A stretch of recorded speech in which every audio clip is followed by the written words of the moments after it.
Hi friends, welcome back to Rangu channel. ಇವತ್ತು Monday vlog ಆಗಿರುತ್ತೆ. Sunday ರಜಾ ಇರೋದ್ರಿಂದ ಮಂಡೇ ಎಲ್ಲ ಕೆಲಸ ಇರುತ್ತೆ. ಸಂಡೇ ಫುಲ್ ಫ್ರೀ ಇರ್ತೀವಿ. ಸೊ ಮಂಡೇ ಯಾವ ರೀತಿ ನಾನು ಕೆಲಸ ಮಾಡಿಕೊಂಡೆ ಅಂದ್ಬಿಟ್ಟು ನಿಮ್ಮ ಜೊತೆ ಶೇರ್ ಮಾಡ್ಕೊತಾ ಇದ್ದೀನಿ. ಮಂಡೇ ಸ್ಟಾರ್ಟ್ ಆಗಿದೆ ವಾರ್ಮ್ ವಾಟರ್ ವಿತ್ ಲೆಮನಿಂದ. ಸೊ ಅದಾದಮೇಲೆ ಬಾಗಿಲಿಗೆ ರಂಗೋಲಿ ಹಾಕ್ಬಿಡೋಣ ಅಂತ ಬಂದಿದ್ದೀನಿ. ಡೈಲಿ ಆಗಿರೋದ್ರಿಂದ ಈ ರೀತಿ ಸಿಂಪಲ್ಲಾಗಿ ರಂಗೋಲಿ ಹಾಕ್ಕೊತೀನಿ. ನಾನು ಹೇಳ್ದಂಗೆ ಶುಕ್ರವಾರ ಅಥವಾ ಹಬ್ಬ ಹರಿದಿನಗಳಲ್ಲಿ ಮಾತ್ರ ದೊಡ್ಡ ರಂಗೋಲಿ ಹಾಕ್ಕೊಳ್ಳೋದು ಕೆಳಗಡೆ. ಇಲ್ಲಾಂದರೆ ಸಿಂಪಲ್ಲಾಗಿ ಈ ರೀತಿ ರಂಗೋಲಿಗಳನ್ನ ಹಾಕ್ಕೊತಾ ಇದ್ದೀನಿ. ಸಿಂಪಲ್ಲಾಗಿ ರಂಗೋಲಿ ಡಿಸೈನ್ ಹೇಗಿತ್ತು ಅಂತ ನಿಮ್ಮ ಜೊತೆ ಶೇರ್ ಮಾಡ್ಕೊತಾ ಇದ್ದೀನಿ.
ಈ ರೀತಿ ಸಿಂಪಲ್ಲಾಗಿ ಎಲ್ಲ ಕಡೆ ರಂಗೋಲಿ ಹಾಕ್ಕೊಂಡಾಯಿತು. ರಂಗೋಲಿ ಹಾಕ್ಕೊಂಡು ಆದಮೇಲೆ ಇವತ್ತು ತಿಂಡಿಗೆ ಅಂದರೆ ಬಾಕ್ಸ್ಗೆ ಬೆಳಗಿನ ತಿಂಡಿಗೆ ಎಣ್ಣೆಗಾಯಿ ಬದನೆಕಾಯಿ ಮಾಡೋಣ, ಅದಕ್ಕೆ ಚಪಾತಿ ಮಾಡೋಣ ಅಂತ. ಎಣ್ಣೆಗಾಯಿ ಎಲ್ಲ ಕಡೆ ಫೇಮಸ್ಸು. ಇದು 2-3 ಥರ ಮಾಡ್ತಾರೆ. ನಾನು ಇವತ್ತು ಫಿಲ್ ಮಾಡೋದನ್ನ ಅಂದರೆ ಬದನೆಕಾಯಿ ಒಳಗಡೆ ಫಿಲ್ ಮಾಡೋದನ್ನ ಮಾಡ್ತಾಯಿದ್ದೀನಿ. ಒಂಥರ ಮಾಡ್ತಾಯಿದ್ದೀನಿ ಈ ಥರ. ಸೊ ಅದಕ್ಕೆ ಸ್ವಲ್ಪ ಕಾಯಿ, ಬೆಳ್ಳುಳ್ಳಿ, ಶುಂಠಿ ಮತ್ತು ಟೊಮೊಟೊ, ಅದಾದಮೇಲೆ ಒಂದು ಈರುಳ್ಳಿ ಆದಮೇಲೆ ಚಕ್ಕೆ, ಲವಂಗ, ಏಲಕ್ಕಿ, ಮರಾಠಿ ಮೊಗ್ಗು ಮತ್ತು ಕಲ್ಲು ಇಷ್ಟು ಹಾಕ್ಕೊಬೇಕಾಗತ್ತೆ. ಇಷ್ಟು ಹಾಕ್ಕೊಂಡಾದಮೇಲೆ ಸ್ವಲ್ಪ ನಮ್ಮ ಮನೆಯದು ಸಾಂಬಾರು ಪೌಡರ್ ಇರುತ್ತಲ್ಲ ಅದನ್ನು ಯೂಸ್ ಮಾಡ್ಬೋದು. ಇಲ್ಲಾಂದರೆ ಧನಿಯಾ ಪೌಡರು, ಅಚ್ಕಾರದ ಪುಡಿ ಪೌಡರು ಹಾಕ್ಬಿಟ್ಟು ಸ್ವಲ್ಪ ಗರಂ ಮಸಾಲ ಅಂದರೆ 1 ಟೇಬಲ್ ಸ್ಪೂನ್ ಗರಂ ಮಸಾಲ ಹಾಕ್ಬಿಟ್ಟು ಪೇಸ್ಟ್ ಮಾಡ್ಕೊಬೇಕಾಗತ್ತೆ ನೀರು ಹಾಕ್ಬಿಟ್ಟು. ಈ ರೀತಿ ನೀಟಾಗಿ ಪೇಸ್ಟ್ ಮಾಡಬೇಕಾಗುತ್ತೆ. ನೀಟಾಗಿ ನಿಮಗೆ ನುಣ್ಣಗೆ ಬೇಕಿಲ್ಲ ಅಂದ್ರೂ ಸ್ವಲ್ಪ ತರ್ತರಿಯಾಗಿದ್ರೂ ಓಕೆ, ನಡೆಯುತ್ತೆ ಇದಕ್ಕೆ. ಮತ್ತು ಈ ರೀತಿ ಬದನೆಕಾಯಿ ತೊಗೊಂಡು ನಾನು 4 ಭಾಗ ಮಾಡ್ಕೊತಾ ಇದ್ದೀನಿ. ಅದು ಮಾಡ್ಕೊಂಡಾದಮೇಲೆ ಈಗ ನಾನೇನು ಮಸಾಲೆ ಮಾಡ್ಕೊಂಡಿರ್ತೀನೋ ಆ ಮಸಾಲೆನೆಲ್ಲ ಈ ರೀತಿ ಒಂದೊಂದಾಗಿ ಅದರೊಳಗಡೆ ಫಿಲ್ ಮಾಡ್ಕೊತಾ ಇದ್ದೀನಿ.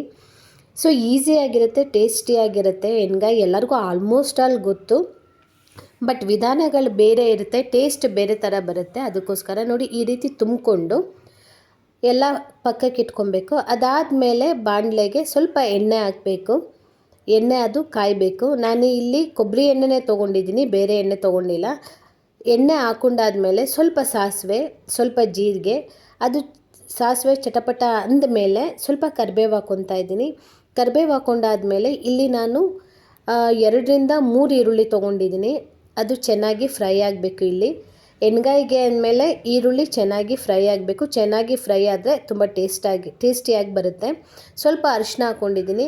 ಅದಾದಮೇಲೆ ಏನು ಫಿಲ್ ಮಾಡಿ ಇಟ್ಕೊಂಡಿದ್ನೋ ಬದನೆಕಾಯಿನ ಅದನ್ನು ಹಾಕ್ಬಿಟ್ಟು ನೀಟಾಗಿ ಇಲ್ಲಿ ಹುರ್ಕೊಬೇಕಾಗುತ್ತೆ ಎಣ್ಣೆಯಲ್ಲೇ. ಸ್ವಲ್ಪ ಹೊತ್ತು 10 ನಿಮಿಷ ಎಣ್ಣೆಯಲ್ಲೇ ಹುರ್ಕೊಬೇಕಾಗುತ್ತೆ. ಅದು ಮಸಾಲೆ ಎಲ್ಲ ನೀಟಾಗಿ ಇಟ್ಕೊಂಡು ಬದನೆಕಾಯಿ ಕಾಲು ಭಾಗ ಅದರಲ್ಲೇ ಬೇಯಬೇಕಾಗುತ್ತೆ. ಅದಕ್ಕೆ ಕಾಲು ಭಾಗ ಅಥವಾ ಅರ್ಧ ಭಾಗ ಅದರಲ್ಲೇ ಬೇಯಬೇಕಾಗುತ್ತೆ. ಅದಾದಮೇಲೆ ರುಬ್ಕೊಂಡಿರೋ ಮಸಾಲೆನ ಇಲ್ಲಿ ಹಾಕ್ಕೊಂಡು ನಮಗೆ ಗ್ರೇವಿಗೆ ಎಷ್ಟು ನೀರು ಬೇಕೋ ಅಷ್ಟು ನೀರನ್ನ ಸೇರಿಸ್ಕೊಬೇಕಾಗತ್ತೆ. ಅದಾದಮೇಲೆ ಸ್ವಲ್ಪ ಉಪ್ಪು ಹಾಕ್ಕೊಂಬಿಟ್ಟು ಬೆಂದಾದಮೇಲೆ ಸ್ವಲ್ಪ ಕೊತ್ತಂಬರಿ ಹಾಕ್ಕೊಂಬಿಟ್ರೆ ಟೇಸ್ಟಿಯಾಗಿರೋ ಎಣ್ಗಾಯಿ ರೆಡಿಯಾಗಿ ಹೋಗ್ಬಿಡುತ್ತೆ. ಈ ಎಣ್ಗಾಯಿಗೆ ನಾನು ಸ್ವಲ್ಪ ಗ್ರೇವಿ ಜಾಸ್ತಿ ಮಾಡ್ಕೊಂಡಿದ್ದೆ, ಯಾಕಂದರೆ ನನಗೆ ನೈಟ್ಗೆ ಅನ್ನಕ್ಕೂ ಬೇಕಾಗಿತ್ತು.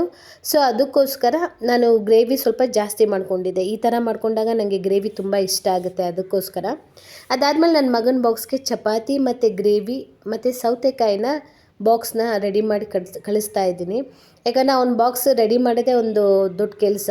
ಅವನಿಗೆ ಹೊಟ್ಟೆ ಹಸಿವು ತಡೆಯೋಕ್ಕಾಗಲ್ಲ, ಅದಕ್ಕೋಸ್ಕರ. ಅದಾದಮೇಲೆ ಅವನ್ನ ಕಾಲೇಜಿಗೆ ಬಿಟ್ಟು ಬರೋಕ್ಕೆ ಹೋಗ್ತಾಯಿದ್ದೀನಿ. ಕಾಲೇಜಿಗೆ ಬಿಟ್ಟು ಬಂದ ಮೇಲೆ ನಂದು ಏನಿದ್ರು ನಾನು ತಿಂಡಿ ತಿನ್ನೋದು ಎಲ್ಲ. ಸೊ ಅವನ್ನ ಕಾಲೇಜಿಗೆ ಬಿಟ್ಟು ಬಂದ ಮೇಲೆ ನಾನು ಚಪಾತಿ ಬೇಯಿಸ್ಕೊತಾ ಇದ್ದೀನಿ, ನಾನು ತಿಂಡಿ ತಿನ್ನೋಕ್ಕೆ. ಮಾರ್ನಿಂಗು ಅವನ್ನ ರೆಡಿ ಮಾಡಿ ಕಳಿಸೋದೇ ಆಗೋಗ್ಬಿಡುತ್ತೆ ನನಗೆ. ಅಂದರೆ ನಾನು ತಿಂಡಿ ಎಲ್ಲ ರೆಡಿ ಮಾಡಿ ಬಾಕ್ಸ್ ಮಾಡೋಷ್ಟರಲ್ಲೇ. ಸೊ ಬಂದುಬಿಟ್ಟು ನಾನು ಚಪಾತಿನ ಬೇಯಿಸ್ಕೊಂಡು ಈಗ ತಿಂತಾಯಿದ್ದೀನಿ. ಸ್ವಲ್ಪ ಸೌತೆಕಾಯಿ ಹಾಕ್ಕೊಂಡು ಎಣ್ಗಾಯಿ ಹಾಕ್ಕೊಂಡು ತಿಂತಾಯಿದ್ದೀನಿ. ಎಣ್ಗಾಯಿ ಮಾತ್ರ ಹೇಗಿತ್ತಂದರೆ ತುಂಬಾ ಚೆನ್ನಾಗಿತ್ತು, ಅಷ್ಟೊಂದು ಚೆನ್ನಾಗಿದೆ. ಸೊ ಅದಾದಮೇಲೆ ಮಾರ್ನಿಂಗ್ ತಿಂಡಿ ಆದಮೇಲೆ ಗ್ರೀನ್ ಟೀ ತೊಗೊತಾ ಇದ್ದೀನಿ. ಇವತ್ತು ಆ್ಯಕ್ಚುಲಿ ಗ್ರೀನ್ ಟೀ ತೊಗೊಳ್ಳೋದು ಲೇಟ್ ಆಯಿತು.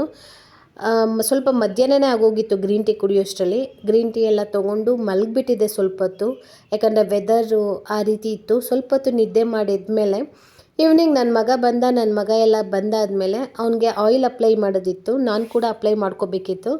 ಅದಕ್ಕೋಸ್ಕರ ಫಸ್ಟು ಈ ರೀತಿ ಹರಳೆಣ್ಣೆ ತೊಗೊತೀನಿ. ಹರಳೆಣ್ಣೆ ತೊಗೊಂಡು ಫಸ್ಟು ನೆತ್ತಿಗೆ ಹಚ್ಬಿಡ್ತೀನಿ ನೀಟಾಗಿ. ಯಾಕಂದರೆ ನೆತ್ತಿ ತಂಪಾಗಿರಬೇಕು ಅಂತ ಹೇಳ್ತಾರಲ್ವ, ನೆತ್ತಿಗೆ ಕೊಬ್ಬರಿ ಎಣ್ಣೆ ಹಚ್ಚೋದ್ಕಿಂತ ಈ ರೀತಿ ಹರಳೆಣ್ಣೆ ಹಚ್ಬಿಟ್ರೆ ತಂಪಾಗಿರುತ್ತೆ ಅಂದ್ಬಿಟ್ಟು ಫಸ್ಟು ನೆತ್ತಿಗೆ ಎಣ್ಣೆ ಹಾಕ್ಬಿಟ್ಟು ನೀಟಾಗಿ ಅಲ್ಲಿ ಉಜ್ಜಿಬಿಟ್ಟು ತಟ್ಬಿಟ್ರೆ ನೆತ್ತಿ ತಂಪಿರುತ್ತೆ. ಯಾವಾಗಲೂ ನಾನು ಈ ರೀತಿಯೇ ಮಾಡೋದು. ನಾನು ಕೂಡ ಹಚ್ಕೊಳ್ಳುವಾಗಲೂ ಅಷ್ಟೇ, ನಮ್ಮ ಮನೇಲಿ ನಾವು 3 ಜನನೂ ಇದೇ ರೀತಿ ಅಪ್ಲೈ ಮಾಡೋದು. ಸೊ ಅದಾದಮೇಲೆ ಈ ರೀತಿ ಕೊಬ್ಬರಿ ಎಣ್ಣೆ ನಾನು ಮನೆಯಲ್ಲೇ ರೆಡಿ ಮಾಡ್ಕೊಂಡಿರ್ತೀನಿ. ಎಲ್ಲ ಥರ ಐಟಮ್ ಇರುತ್ತೆ ಇದರಲ್ಲಿ, ಒಂದಷ್ಟು ಐಟಮ್ ಹಾಕ್ಕೊಂಡಿರ್ತೀನಿ. ಮೆಂತ್ಯ, ಆಮ್ಲ ಪೌಡರು ಆ ಥರ ಎಲ್ಲ. ಅದನ್ನು ಹಚ್ಬಿಟ್ಟು ನೀಟಾಗಿ ಮಸಾಜ್ ಮಾಡಿಬಿಡ್ತೀನಿ. ಅಂದರೆ ಫುಲ್ಲು ಹೇರಿಗೆ ಇದನ್ನು ಕೊಬ್ಬರಿ ಎಣ್ಣೆನ ಅಪ್ಲೈ ಮಾಡ್ತೀನಿ. ಅಪ್ಲೈ ಮಾಡಿಬಿಟ್ಟು ನೀಟಾಗಿ ಮಸಾಜ್ ಮಾಡ್ತೀನಿ. ಅದಾದಮೇಲೆ ನಾನು ಕೂಡ ಹೇರಿಗೆ ಆಯಿಲ್ ಅಪ್ಲೈ ಮಾಡ್ಕೋಬೇಕಾಗಿತ್ತು, ಅಪ್ಲೈ ಮಾಡಿಕೊಂಡೆ. ಸೊ ಈ ರೀತಿ ಇತ್ತು ಮಾರ್ನಿಂಗ್ ಟು ಈವ್ನಿಂಗ್ ನಂಡೆ ಅಂತ ಹೇಳ್ತಾ ಈ ವ್ಲಾಗ್ ಇಲ್ಲಿಗೆ ಎಂಡ್ ಮಾಡ್ತಾ ಇದ್ದೀನಿ. ಈ ವ್ಲಾಗ್ ನಿಮ್ಗೆ ಯಾರಿಗಾದ್ರೂ ಇಷ್ಟ ಆದರೆ ಲೈಕ್ ಮಾಡಿ, ಶೇರ್ ಮಾಡಿ, ಸಬ್ಸ್ಕ್ರೈಬ್ ಮಾಡಿಕೊಂಡು ನನ್ನ ಚಾನಲ್ನ ನೋಡಿ. ಸಬ್ಸ್ಕ್ರೈಬ್ ಮಾಡ್ಕೊಂಡ್ಮೇಲೆ ಬೆಲ್ ಬಟನ್ ಪ್ರೆಸ್ ಮಾಡೋದು ಮರಿಬೇಡಿ ಅಂತ ಹೇಳ್ತಾ ಥ್ಯಾಂಕ್ ಯು, ಬಾಯ್.